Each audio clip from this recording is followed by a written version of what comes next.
एक संत जी थे। वह श्री कृष्ण के परम भक्त थे।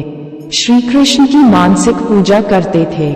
उन्होंने श्री कृष्ण के साथ पिता पुत्र जैसा संबंध बनाया था कि श्री कृष्ण मेरे बालक हैं और वह उसके पिता है।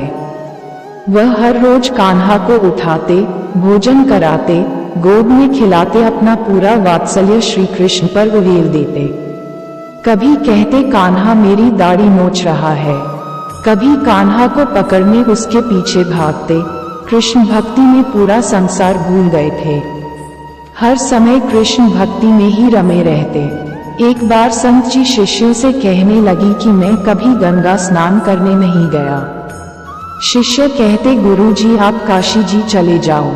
लेकिन संत जी श्री कृष्ण के वात्सल्य भाव में वे इतने रमे हुए थे कि उन्हें लगता था श्री कृष्ण कह रहे हैं कि मैं अभी छोटा हूँ बाबा, अभी आप मत जाओ। समय के साथ संत जी और वृद्ध हो गए, लेकिन उनका कन्हैया वही 7-8 साल का बालक ही रहा। उनका वात्सल्य अभी भी कान्हा के बाल रूप में ही था।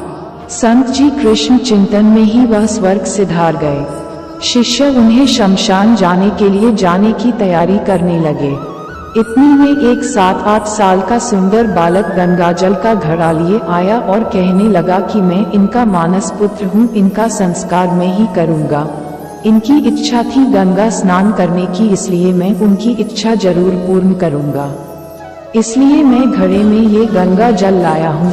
बालक ने संत जी के पार्थिव शरीर को गंगा स्नान कराया, संत के माथे पर तिलक लगाया और उनका अग्नि संस्कार किया। उस बालक में एक अद्भुत सी कशिश थी कि कोई कुछ बोल ना सका। किसी ने कुछ पूछा ही नहीं। अग्नि संस्कार के बाद में बालक अंतर्ध्यान हो गया। उस बालक के जाने के पश्चात लोगों के मन में आया कि संत जी तो बाल ब्रह्मचारी थे, उनका तो कोई पुत्र था ही नहीं।